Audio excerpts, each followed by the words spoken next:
अस्सलाम वालेकुम व्यूअर्स। आज का जो हमारा लेक्चर है वो एमएमजी का एक कोड है 5th सेमेस्टर का और टॉपिक है हमारा types of transduction. Previous video में मैंने आपको ट्रांसडक्शन के बारे में बताया था। अब है जी टाइप्स ऑफ ट्रांसडक्शन। ट्रांसडक्शन जो थी वो ट्रांसफ़र ऑफ जेनेटिक मटेरियल था एक बैक्टीरियम से दूसरे बैक्टीरियल सेल के अंदर, लेकिन with the help of bacteriophage. आज हम इसकी टाइप्स देखते हैं। 2 टाइप्स हैं ट्रांसडक्शन की। पहली है स्पेशलाइज्ड ट्रांसडक्शन, दूसरी है जनरलाइज्ड ट्रांसडक्शन। स्पेशलाइज्ड ट्रांसडक्शन होती है लैम्डा फेज की वजह से। वायरस जो है हमारे पास लैम्डा फेज है और बैक्टीरिया हमने लिया है इकोलाई। ये जो फेज है ये एक स्पेसिफिक लोकेशन के ऊपर ही जाके अपने जो जीन है, जो क्रोमोसोम है, उनको प्लेस करता है और वो जो जिस पोजीशन है वो है बिटवीन गाल एंड बायोजीन। अब गाल जीन क्या करता है? वो कंट्रोल करता है ग्लैक्टोज की प्रोडक्शन को। ग्लैक्टोज एक शुगर है और बायोजीन जो है वो कंट्रोल करता है बायोटिन की सिंथेसिस को। बायोटिन एक प्रोटीन है। तो इन दोनों के दरमियान में जाके लैम्डा फेज ने जो है अपने जीन्स जो है उनको प्लेस कर देना है। अब करता क्या लैम्डा फेज सिंथेसाइज करवाता है अपने जो प्रोडक्ट्स हैं, कॉपीज बनाता है उनकी डीएनए की और प्रोटीन्स के, और उसके बाद सेल की लाइसिस करवा देता है थ्रू लिटिक साइकिल। अब गाल जीन्स जो है वो इनकॉर्पोरेट हो चुके हैं फेज के पार्टिकल्स के अंदर। मतलब जो वायरस है हमारे पास उसके अंदर भी जो गाल जीन है उसका वो भी इनकॉर्पोरेट हो चुका है। नेक्स्ट हम देखते हैं कि अब जो फेज था उसने एक बैक्टीरियम को इन्फेक्ट किया और अगर वो एक दूसरे बैक्टीरियल सेल को इन्फेक्ट करेगा तो वो जो पार्टिकल है वो ट्रांसफ़र कर देगा ना सिर्फ फेज के जीन्स बल्कि गाल जीन भी उसके अंदर ट्रांसफ़र करेगा। वो कैसे, मैं आपको एक्सप्लेन करती हूँ। ये था फॉर एग्जांपल फेज, ठीक, और इसने इन्फेक्ट किया इस बैक्टीरिया को। इस बैक्टीरिया के पास था गाल जीन। अब ये जो गाल जीन है ये इस वायरस के पास भी आ गया। जब ये वायरस किसी और बैक्टीरियल सेल को इन्फेक्ट करेगा तो इस फेज के पास अपने पार्टिकल्स के अलावा गाल जीन भी प्रेजेंट होगा। तो इस प्रोसेस को हम कहेंगे specialized transduction. This process in which a phage particle transduces specific genes from one bacterial cell to another is called specialized transduction.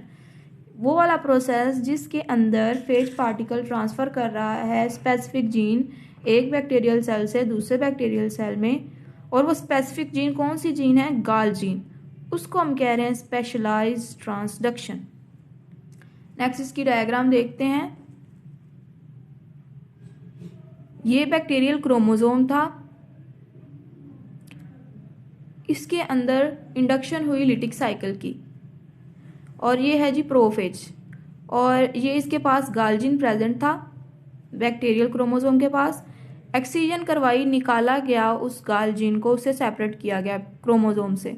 फिर हमने ये जो गालजीन है ये इनकॉर्पोरेट कर दिया फेज के हेड के अंदर। ये रेड कलर का फेज का हेड है और ब्लू कलर का गालजीन है।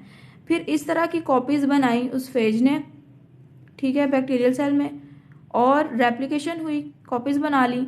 अब ये जो फेज हेड है ये किसी और बैक्टीरियल सेल के साथ जाके अटैच हो गया। Phage infects new host cell.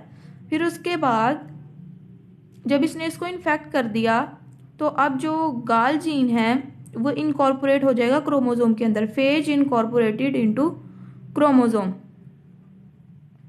ठीक है जी। उसके बाद जो होस्ट सेल है उसके अंदर दोनों करैक्टरिस्टिक्स आ जाएंगी, फेज के डीएनए की भी और जीन्स की भी। ये देखें, तो यही था प्रोसेस स्पेशलाइज्ड ट्रांसडक्शन का, कि जिसके अंदर फेज के पास अपनी करैक्टरिस्टिक्स के अलावा बैक्टीरिया की भी करैक्टरिस्टिक्स आ जाती हैं गाल जीन की प्रोडक्शन की। नेक्स्ट हम मूव करते हैं जनरलाइज्ड ट्रांसडक्शन पे। जनरलाइज्ड ट्रांसडक्शन में फेज सबसे पहले लिटिक साइकिल को कंप्लीट करेगा और होस्ट सेल के डीएनए की ब्रेकडाउन करेगा। फिर उसके बाद ब्रेकडाउन के बाद सिंथेसाइज करवाएगा अपनी प्रोटीन्स को और फिर असेंबली करवाएगा न्यू फेज पार्टिकल्स को।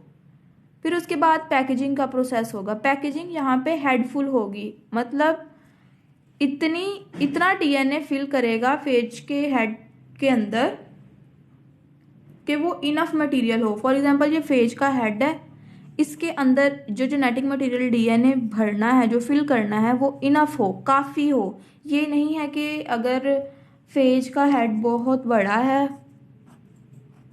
लेट्स सपोज ये फेज का हेड है, तो जस्ट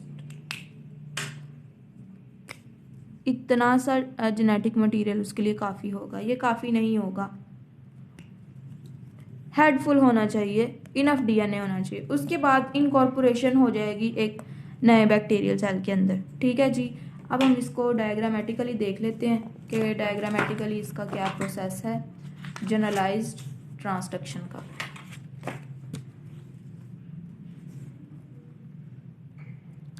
ये है जी जनरलाइज्ड ट्रांसडक्शन। सबसे पहले ये एक बैक्टीरियल सेल है, बैक्टीरियल क्रोमोसोम है। फेज जो आके अटैच हो जाएगा अपनी रिसेप्टर साइट के ऊपर और अपना डीएनए इसके अंदर इंजेक्ट कर देगा। Phage injects DNA into the bacterial cell. उसके बाद नेक्स्ट स्टेप में क्या होगा, बैक्टीरियल डीएनए, ये बैक्टीरियल डीएनए था, इज फ्रेगमेंटेड, उसके फ्रेगमेंट्स बनेंगे एज फेज रेप्लिकेट्स, जैसे ही फेज की रेप्लिकेशन होगी। ये देखिए ये ब्लू कलर का जो था मटेरियल वो फेज का था, फेज के पार्टिकल्स वो रेप्लिकेट कर रहे हैं और साथ ही साथ बैक्टीरियल डीएनए वो भी, उसके भी फ्रेगमेंट्स बनना शुरू हो जाएंगे।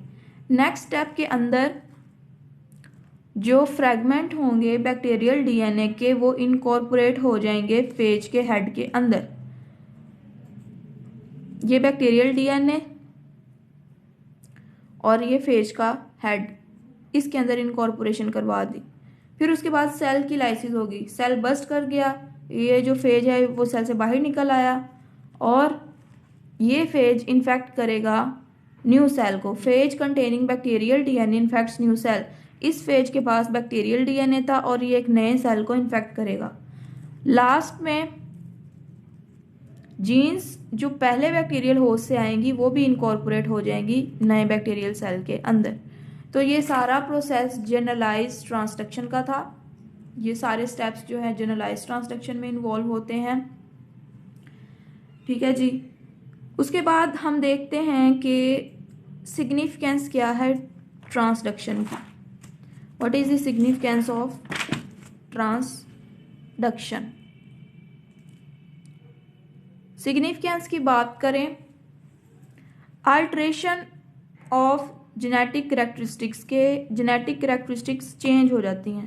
फॉर एग्जांपल जेनेटिक मटेरियल का जब ट्रांसफ़र होता है एक बैक्टीरियल सेल में से दूसरे बैक्टीरियल सेल में, तो अगर एक बैक्टीरिया है उसके पास गाल जीन प्रोड्यूस करने की एबिलिटी नहीं है, वो लैग करता है उस एबिलिटी को, तो जब फेज उसे इन्फेक्ट करेगा जिसके पास गाल जीन भी आ चुका है, तो उसकी वजह से जो नया बैक्टीरियम है उसके पास भी एबिलिटी आ जाएगी कि वो गाल जीन प्रोड्यूस कर सके।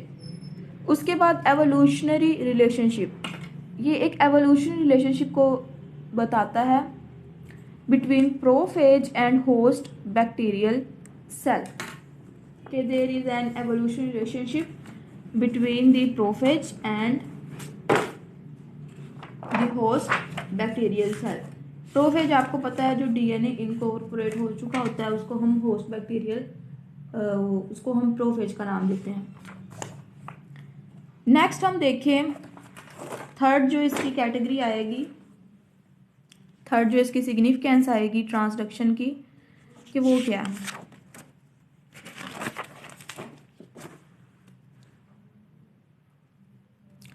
थर्ड इसकी आ जाती है एग्जिस्टेंस, कि अगर existence of prophase, viral origin of cancer, ये सारा कुछ, कि जब प्रोफेज की डिस्कवरी हुई कि प्रोफेज जो है वो काफ़ी लंबे अरसे तक किसी भी सेल के अंदर रह सकता है, तो उसकी वजह से हमें मैकेनिज्म मिलना शुरू हुआ वायरल ओरिजिन ऑफ कैंसर का। इसका मतलब ये है कि अगर एक प्रोफेज बैक्टीरियल सेल के अंदर किसी भी पॉइंट के ऊपर रहता है तो वो ऑल्टर कर सकता है उसके एक्सप्रेशन को सेल के डीएनए के। इसी तरह हमें पता चलता है कि जो एनिमल वायरसेस हैं वो मैलिग्नेंट चेंजेस कॉज करवाते हैं। फॉर एग्जांपल जब वायरल जीन को हम इंसर्ट करवाते हैं ह्यूमन क्रोमोसोम के अंदर तो वो डिस्टर्ब कर सकता है regulation of some genes, allow कर सकता है स्ट्रक्चरल जीन्स को ताकि वो एक्टिव हो जाएं रॉन्ग टाइम पे। उसकी वजह से जो फेटल जीन्स हैं वो रैपिड प्रोलिफिकेशन करवा देते हैं सेल के अंदर ड्यूरिंग अर्ली डेवलपमेंट, लेकिन जैसे ही ग्रोथ उनकी स्लो डाउन होती है तो वो स्टॉप हो जाती है एडल्टहुड के अंदर। अगर ये जो फैटल जीन्स जो हैं ये बाद में किसी और लाइफ के अंदर या फिर किसी और ग्रुप ऑफ सेल्स के अंदर दोबारा से टर्न ऑन हो जाएं तो वो एक ट्यूमर कॉज करवा सकते हैं, कैंसर कॉज करवा सकते हैं। ठीक है, इसका मतलब ये है कि हमें ट्रांसडक्शन की वजह से वायरल ओरिजिन ऑफ कैंसर का पता चला। ये था इसका third point, third significant point. उसके बाद फोर्थ की तरफ मूव करते हैं। एक इंटरेस्टिंग थॉट ये है कि कुछ जो एनिमल वायरसेस हैं वो इस तरह के जीन्स भी लाते हैं जो कि प्रीवियस होस्ट से उन्होंने लिए थे और वो इन्फेक्ट कर देते हैं नए ह्यूमन होस्ट को। ये जो प्रीवियस होस्ट थे ये जरूरी नहीं है कि ये ह्यूमंस ही हों, ये ट्रांसजेनिक भी हो सकते हैं, मतलब कोई और जो है एनिमल वो भी हो सकता है, कोई और ऑर्गेनिज्म वो भी हो सकता है जिससे इसने जीन जो है ट्रांसफर किए। फिफ्थ की बात करें तो इसके जीन लिंकेज। ट्रांसडक्शन का एक सिग्निफिकेंट पॉइंट ये है कि जीन लिंकेज मॉलिक्यूलर लेवल पर जब हमने जाके स्टडी किया ट्रांसडक्शन के प्रोसेस को कि जीन्स जो है वो आपस में लिंक्ड हैं और ये किस तरह से लिंक्ड हैं कि डीएनए के जो सेगमेंट है वो ट्रांसफर किए जाते हैं इकट्ठे। ठीक है जी, और जब डिफरेंट फेजेस इनकॉर्पोरेट होते हैं एक बैक्टीरियल क्रोमोसोम के अंदर तो उनकी एक एंट्री का एक स्पेसिफिक टाइम होता है, एक स्पेसिफिक साइट होता है। जब हम स्टडी करते हैं डिफरेंट फेज ट्रांसडक्शंस की तो साइंटिस्ट ये डिटरमिन कर सकते हैं कि जो क्रोमोसोम हैं जो कि जिनके जीन्स एडजेसेंट थे और वो कैपेबल भी हैं ट्रांसफरिंग करने के। ये जो कंबाइंड फाइंडिंग्स हैं इन स्टडीज़ की उसकी वजह से हमें सीक्वेंस ऑफ जीन्स उनका भी पता चलता है और इस प्रोसीजर में जिसके अंदर सीक्वेंस ऑफ जीन्स हमें पता चलता है उसको कहते हैं क्रोमोसोम मैपिंग। क्या मतलब जीन्स का सीक्वेंस क्या है। ये थी हमारी सिग्निफिकेंस ऑफ ट्रांसडक्शन। उससे पहले हमने पढ़ा टाइप्स ऑफ ट्रांसडक्शन जिसके अंदर स्पेशलाइज और जनरलाइज ट्रांसडक्शन दोनों थी। होप सो आपको आज का लेक्चर जो है वो समझ आया होगा। काइंडली वीडियो को लाइक करें, शेयर करें, सब्सक्राइब करें और वीडियो को पूरा देखें। Thank you for watching.